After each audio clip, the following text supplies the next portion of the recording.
A voceira nacional de Sumar achegouse ata a praia da illa, onde un grupo de voluntarios traballaban esta tarde na retirada dos pellets chegados nos últimos días ata a costa pobrense.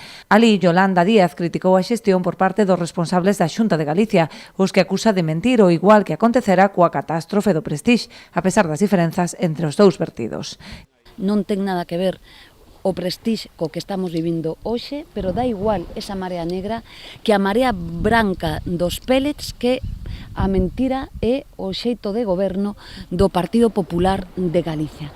Coido que o que estamos a vivir é relevante. A Xunta de Galicia tería que estar explicando xa o que está a pasar no noso país, a que riscos nos atopamos, que está a pasar, non, con os níveis ou non de contaminación, que pode pasar coa saúde pública nos consumos alimentarios e, sobre todo, o que debería estar a facer a Xunta de Galicia é por os medios necesarios a disposición dos nosos concellos para emprender a limpeza de todas as nosas praias e areais.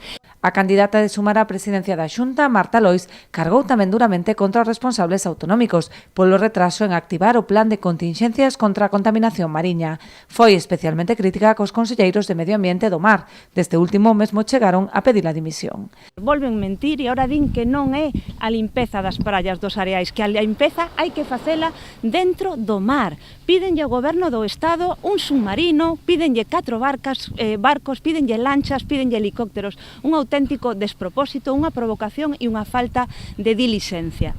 As declaracións da señora Vázquez como conselleira de Medio Ambiente tamén foron acompañadas de outras esperpénticas que dende o propio Sumar Galicia denunciamos, que foron as declaracións do conselleiro do Mar, que lle pedimos a dimisión. Este conselleiro do Mar, que é precisamente o conselleiro que tiña a responsabilidade de activar o plan de continxencia, tamén dixo hai poucos días que podíamos tomar o peixe e que ninguén toma as partes internas ou digestivas dos peixes e que non pasaba nada se os microplásticos ou os miles de peles, non, que están en estes momentos asolagando todo o noso litoral galego, chegan á cadea trófica, a cadea mariña. Fronte á deixadez do goberno autonómico, as responsables de Sumar agradeceron o labor dos voluntarios que, din, están a suplir co seu esforzo a falla de recursos e de dilixencia amosada polo goberno do PP.